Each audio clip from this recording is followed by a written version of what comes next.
নমস্কার, নিউজ নয়ের পর্দায় আপনাদের সকলকে স্বাগত। আমি সুমি রয়েছে আপনাদের সাথে। চলে যাব বিস্তারিত খবরে।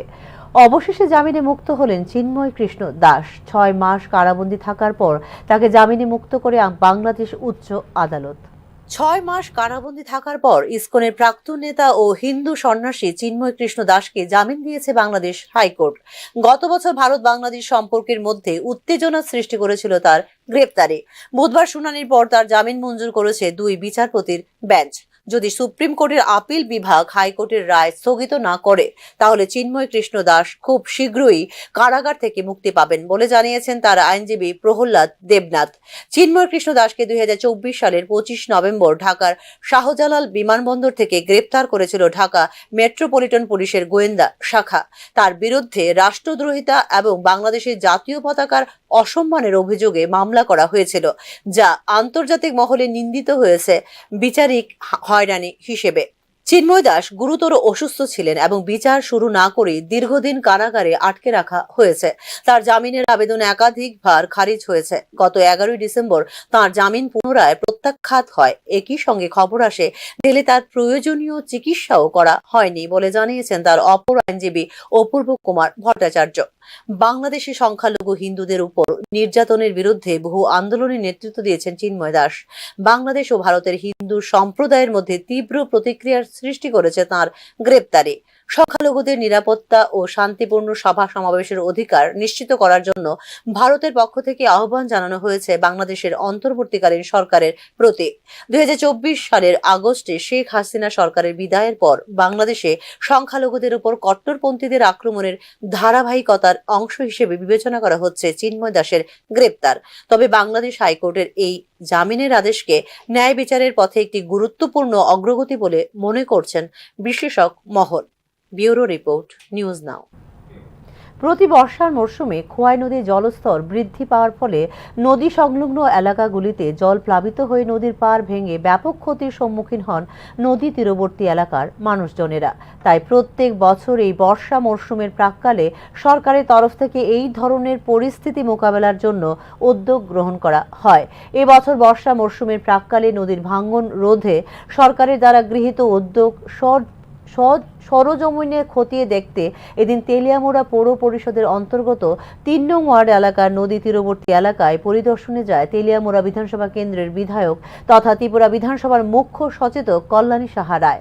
আগামী দিন পূর্ত দপ্তর, ওয়াটার রিসোর্স সহ পৌর পরিষদকে নিয়ে একটি যৌথ পরিদর্শন হবে বলেও জানান কল্যাণী সাহা রায়।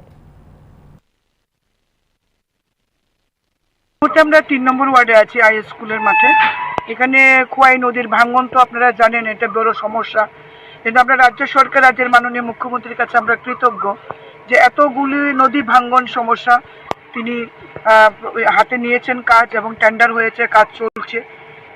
কিন্তু এই এলাকায় 3 নম্বর ওয়ার্ডেও কিছু কিছু জায়গায় ইনটেক ওয়েলের কাছে থেকে কিছুটা জায়গায় আমাদের নদীর পাড়ে বোল্ডার দেওয়া প্রয়োজন, কারণ বর্ষার সময় প্রচণ্ড অসুবিধা হয় এবং স্কুলে জল ঢুকে যায়, পাড়াতে জল ঢুকে যায়। তাই আমাদের কাউন্সিলর আমাকে জানিয়েছে বিষয়টা, তাই এমআই এর এসিস্ট্যান্ট ইঞ্জিনিয়ারকে নিয়ে আমি স্পট ভিজিটে এসেছি, এবং এখানে একটা বড় ড্রেন এবং রাস্তা করতে হবে। বুধবার অক্ষয় তৃতীয়া উপলক্ষে রাজধানী আগরতলা শহরের স্বর্ণের বাজারে ছিল উৎসব মুখর পরিবেশ। রাজধানীর সেরা স্বর্ণ ব্যবসায়ীরা অক্ষয় তৃতীয়াকে ঘিরে আয়োজন করেছেন বিশেষ ছাড় এবং আকর্ষণীয় অফার। কোথাও দেওয়া হয়েছে মেকিং চার্জের ছাড়, আবার কোথাও রাখা হয়েছে উপহারের ব্যবস্থা। শুধু স্বর্ণের গহনায় নয়, কেউ কেউ বিনিয়োগের উদ্দেশ্যে কিনছেন স্বর্ণের কয়েন এর মতো মূল্যবান সামগ্রীও। অক্ষয় তৃতীয়ার এই দিনটি শুধুমাত্র একটি তিথি নয়, বরং বাঙালি সমাজে এটি হয়ে উঠেছে ঐতিহ্য, বিশ্বাস এবং অর্থনৈতিকভাবে সুরক্ষিত রাখার এক গুরুত্বপূর্ণ উপায়। আর সেই বিশ্বাসকেই আগরতলা শহরের জুয়েলারি বাজারে দেখা গেছে উৎসবের রঙিন ছোঁয়া। সুন্দরের তরফ থেকে সবাইকে আন্তরিক শুভেচ্ছা অক্ষয় তৃতীয়ার দিনে।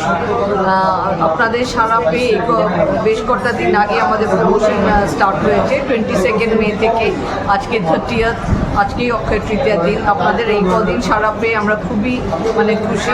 প্রত্যেকটা ডিজাইন আমরা ক্যালকুলেট করেই বানাই যে যাতে টেকসই থাকে, এবং আশা করি আপনাদের আজকের দিনটি এবং আগামী দিন ভালো কাটবে, আমাদের পাশে থাকবেন আর ভালো থাকবেন। Thank you.